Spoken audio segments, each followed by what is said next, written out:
শীতকালে নিজেদের ত্বকের পরিচর্যা করতে গিয়ে কিছু কমন ভুল আমরা সবাই করে থাকি।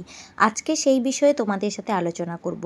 যে ভুলগুলো তোমরা যদি কন্টিনিউ করতে থাকো তাহলে কিন্তু তোমাদের স্কিন ড্রাই ডালই নয়, অনেক ক্ষেত্রে স্কিনে অনেক অনেক সমস্যা দেখা যাবে, যেটা তোমাকে বড় কিছুর দিকে এগিয়ে দিতে পারে। তাই কি সেই ভুলগুলো আমরা করি এবং সেগুলোর সমাধান, সেই নিয়ে আজকের ভিডিওতে তোমাদের সাথে বিস্তারিতভাবে আলোচনা করব। তাই ভিডিওটি শেষ পর্যন্ত অবশ্যই দেখার অনুরোধ রইল। চলো শুরু করি।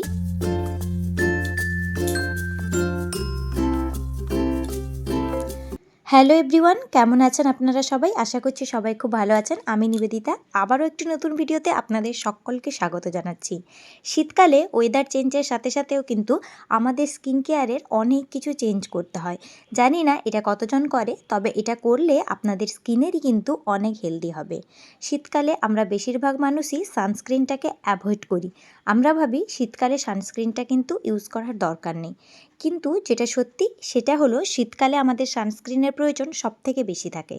যখন আমরা ঠান্ডা পাই তখনই কিন্তু আমরা রোদে গিয়ে বসি নিজেদের শরীরটাকে গরম করার জন্য। সূর্যের ইউভি রে আমাদের স্কিনে এসে পড়ে, যা থেকে আমাদের ত্বকে বিভিন্ন ধরনের সমস্যা দেখা যেতে পারে।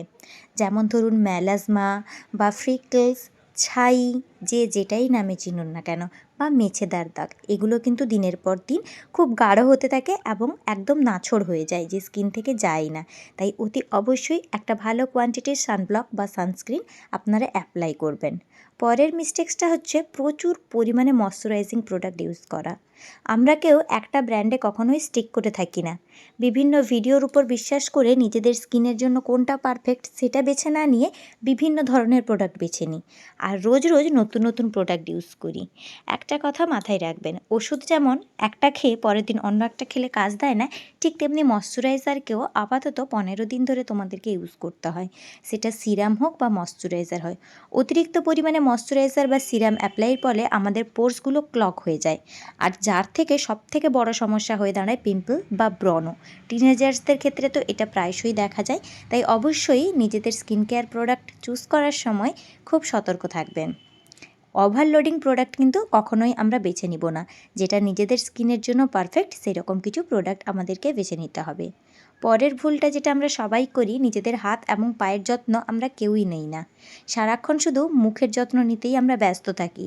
সারাদিনের ঘরের কাজকর্ম, বাচ্চা সামলানো, যারা ওয়ার্কিং ওমেন আছেন তাদের ক্ষেত্রে বাইরে বেরানোর সময় আমাদের স্কিনটা কিন্তু প্রচুর পরিমাণে ড্রাই হয়ে যায়, ফাটা ফাটা হয়ে যায়।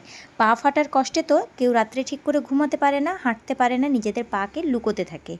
অবশ্যই কিন্তু আমাদের হ্যান্ড এবং ফুট ক্রিম ইউজ করা উচিত, যেটা আমাদের স্কিনকে শুধু নরমই করবে না, স্কিনের ড্রাইনেসকে অনেক থেকে অনেকটা দূর করতে হেল্প করবে, সাথে সাথে তোমাদের পা ফাটার সমস্যাটাকেও অনেক সুন্দর হেল্প করবে। আর যদি তোমরা ভালো একটা ফুট বা হ্যান্ড ক্রিম ইউজ করো, ধীরে ধীরে এটা তোমাদের হাতকে ফেয়ারনেসও দিবে। চলো এর পরের মিস্টেক্সটার বারে জেনে নেওয়া যাক।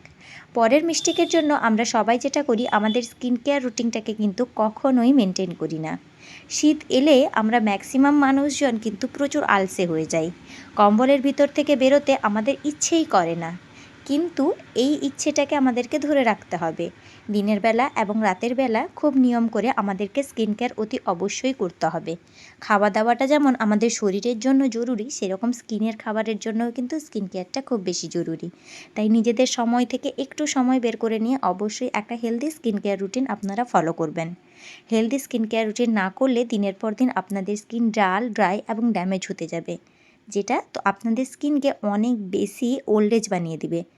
পরের বারের যে মিস্টেকটা সেটি হলো, আমরা কেউই কিন্তু সামারের স্কিন কেয়ার রুটিনকে স্কিপ করি না।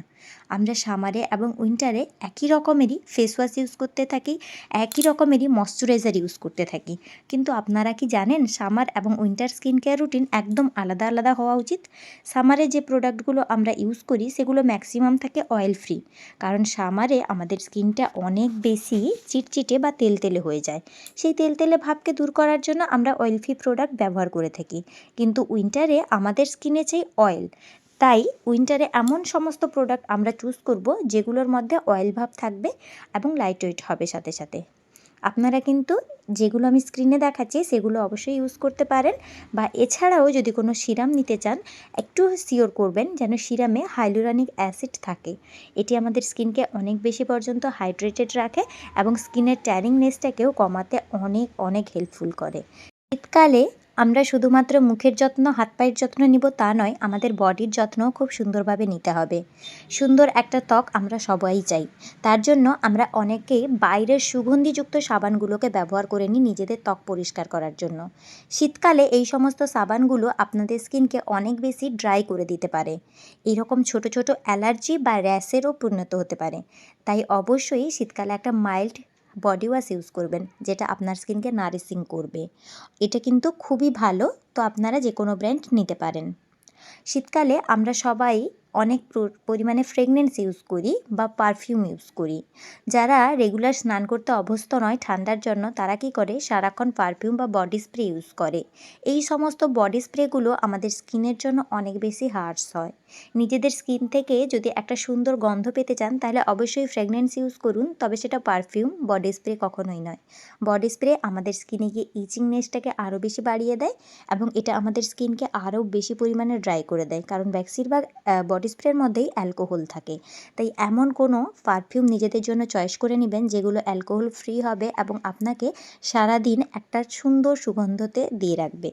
হতে পারে এই পারফিউমগুলো একটু কস্টলি, কিন্তু এটি আপনাদের বডির জন্য অনেক বেশি ভাইটাল হবে। তাই অবশ্যই এই ব্যাপারটা পরের বারে মাথায় রাখবেন। শীতের দিনে আরও একটি কমন মিস্টেক্স যেটা আমরা করি, সবসময় কিন্তু আমরা পর্যাপ্ত পরিমাণে জল খাই না। শীতের দিনে জলগুলো ঠান্ডা হয়, তার জন্য আমরা অনেকেই কিন্তু গরম জল খেতে থাকি, কিন্তু শীতের দিনে কখনোই গরম জলটা খাওয়া উচিত নয়। অনেকে বারে বারে কফি এবং চা খান, এক্ষেত্রে কিন্তু আপনাদের স্কিনের বা আপনাদের ত্বকের বয়স আরও বেড়ে যেতে পারে, বা আপনাদের স্কিন বা ত্বক আরও বেশি ড্রাই হয়ে যেতে পারে। যখনই আপনারা গরম জল ইউজ করবেন সেটা কিন্তু আমাদের স্কিনকে অনেক বেশি ড্রাই করে দিবে, বা পর্যাপ্ত পরিমাণে জল না খেলেও কিন্তু আমাদের স্কিন অনেক বেশি ড্রাই হয়ে যায়। তাই মেপে মেপে সারাদিনে 8 থেকে 10 গ্লাস জল আমাদের অবশ্যই পান করা উচিত, এবং বিভিন্ন ধরনের হট ড্রিঙ্ক যেমন টি, কফি এগুলোকে যতটা সম্ভব আপনারা অ্যাভয়েড করে চলবেন, ততটাই আপনাদের জন্য ভালো। এতে আপনাদের বডি টেম্পারেচার কন্ট্রোল হওয়ার সাথে সাথে স্কিন টেম্পারেচারও খুব সুন্দরভাবে কন্ট্রোল হবে। আর স্কিন টেম্পারেচার কন্ট্রোল হলে আপনাদের স্কিনটা অনেক বেশি ইউথ এবং স্মুথ লাগবে। আদারওয়াইজ আপনাদের স্কিনটাও ড্রাই বা ডাল হয়ে যাবে। পরের যে মিস্টেক্সটা, এটা তো 99% মানুষই করে থাকে, এটা হলো গরম জলে স্নান করা। আমাদের প্রত্যেকের বাথরুমেই এখন প্রযুক্তিগতভাবে গিজার থাকেই থাকে। আমরা সবাই শীতের দিনে গরম জলে স্নান করি, কিন্তু আপনারা কি জানেন গরম জলে স্নান করলে আমাদের স্কিনটা আরও বেশি ড্রাই এবং ড্যামেজড হয়ে যায়। চেষ্টা করবেন যেখানে 30% গরম জল এবং 70% ঠান্ডা জল মিশিয়ে ইউজ করতে। এতে আমাদের স্কিনটাও খুব ভালো থাকবে আর আপনাদের ঠান্ডা লাগার প্রবণতাটাও কমে যাবে। আদারওয়াইজ আপনাদের স্কিনও কিন্তু প্রচুর পরিমাণে ড্রাই হয়ে যেতে থাকে এবং চিড়চিড় হতে থাকে। কিছুক্ষণ পরেই কিন্তু স্কিন ফাটা ফাটা ফিল করবে। আমরা কিন্তু কখনোই ঠিকঠাক টাইমে ময়শ্চারাইজার অ্যাপ্লাই করি না। আমরা ওয়েট করি কখন আমাদের স্কিনটা চিড়চিড়ে হবে এবং আমরা ময়শ্চারাইজার ইউজ করব। এটা কিন্তু আমাদের জন্য ভুল। প্রত্যেক 6 ঘন্টা ছাড়া ছাড়া আমরা আমাদের স্কিনকে ময়শ্চারাইজড করতেই পারি। তাতে কিন্তু আমাদের স্কিনটা খুব সুন্দরভাবে ব্যালেন্সড থাকবে। স্কিনের কিন্তু শীতের দিনে ময়শ্চারাইজারের প্রচুর পরিমাণে প্রয়োজন, সেটা হাত, পা, মুখ বা বডি হোক। তাই টাইম টু টাইম অবশ্যই সুন্দরভাবে আপনারা ময়শ্চারাইজড করতে থাকবেন। স্কিন যেমনই হোক না কেন, সেটাকে যদি আমরা পরিচর্যা করতে থাকি অবশ্যই তা সুন্দর হবে।